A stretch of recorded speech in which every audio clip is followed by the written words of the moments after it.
विधानसभा में विश्वास मत से पहले राजनीतिक हलचल तेज हो गई है। महाराष्ट्र का राजनीति संकट अब आखिरी पड़ाव पर पहुंच रहा है। सुप्रीम कोर्ट ने शिवसेना की दलीलों को खारिज करते फ्लोर टेस्ट कराने का आदेश दे दिया। कुछ देर बाद ही सीएम उद्धव ठाकरे ने इस्तीफे का ऐलान कर दिया है। तो वहीं दूसरी तरफ एनडीए सरकार का विरोधी खेमा खुद को मजबूत करने में जुटा है। इससे पहले महाराष्ट्र के पूर्व मुख्यमंत्री देवेंद्र फडणवीस ने राज्यपाल से फ्लोर टेस्ट की मांग की थी। एआईएम प्रमुख ओवैसी ने भी इधर शिवसेना पर निशाना साधा है। इसी बीच उद्धव कैबिनेट ने औरंगाबाद और उस्मानाबाद का नाम बदलने की मंजूरी दे दी है। नवी मुंबई के तलोजा में शिर्के कॉलोनी में लिफ्ट गिरने से 4 मजदूरों की मौत हो गई। तलोजा पुलिस हादसे की जांच कर रही है। वहीं मुंबई के पालघर एमआईडीसी प्लांट में भीषण आग लगने के बाद कई धमाके हुए। दमकल कर्मियों ने बड़ी मशक्कत के बाद आग पर काबू पाया।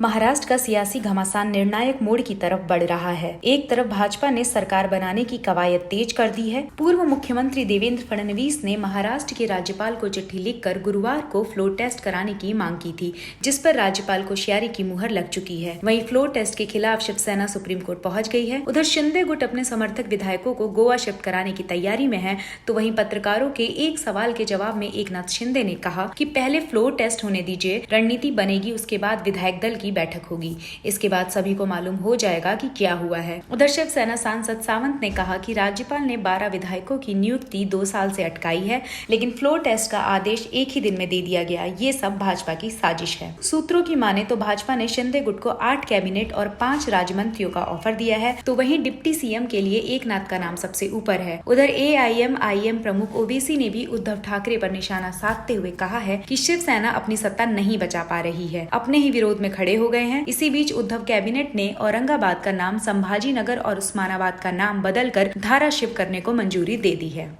वकील साहब ने उनसे पूछा कि अगर दरमियान कोई कुछ बात कदम उठाता है, अगर ये कहेंगे फ्लोर टेस्ट करो तो फिर क्या करेंगे। तो माननीय सर्वोच्च न्यायालय कहता आप दोबारा हमने दरवाजे बंद, हमारे दरवाजे खुले, आप आ सकते हो। अब वही तो बात थी और आप दुनिया को समझ में आ रही कि इसके पीछे बीजेपी कैसी थी। अभी इतने जल्दबाजी में जो राज्यपाल हमारे माननीय राज्यपाल जी के पास इस सरकार ने 12 विधान परिषद के सदस्यों के नाम देकर 2 बरस तक उन्होंने उसे मान्यता नहीं दी। ये सब करने वाले लोग और क्या करेंगे। अब कल एक दिन में गए, एक ही दिन में वापस सरकार को कहते हैं 30 तारीख को, वो भी तारीख देकर कहते हैं 30 तारीख को आप ले लो, अधिवेशन बुलाइए और सत्र में जाकर फ्लोर टेस्ट कराइए, अपनी मान्यता आपके पास विश्वास दर्शक के बारे में। अब इसके लिए जब सर्वोच्च न्यायालय ने कहा था तो उसको लेकर हमारे वकील आज, हमारी पार्टी आज सर्वोच्च न्यायालय के पास गई है। आपने 11 जुलाई तक का समय दिया है। मुंबई जा रहे हैं, मुंबई पहुंचेंगे। हाँ, और जो भी फ्लोर टेस्ट है, जो भी वहाँ पर कानूनी प्रक्रिया जो करनी है, निश्चित रूप से की जाएगी। इतना ही मैं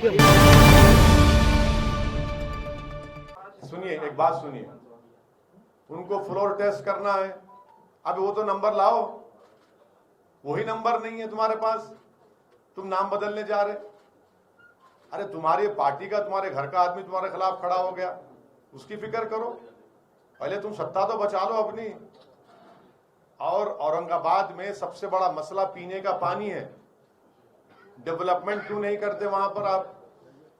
और ये चैलेंज है कांग्रेस का और राष्ट्रवादी का, क्या ये इसको सपोर्ट करेंगे वो लोग। इसीलिए शुरू दिन से मैं कह रहा हूं कि ये जो अलायंस हुआ है राष्ट्रवादी, कांग्रेस और शिवसेना का, ये कैसा बैठ गए भाई आप लोग आकर।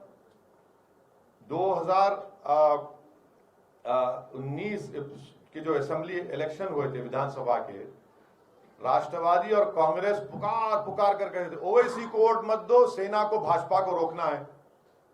जब चुनाव हो गए तो आप तीनों मिलकर निकाह कर लिए।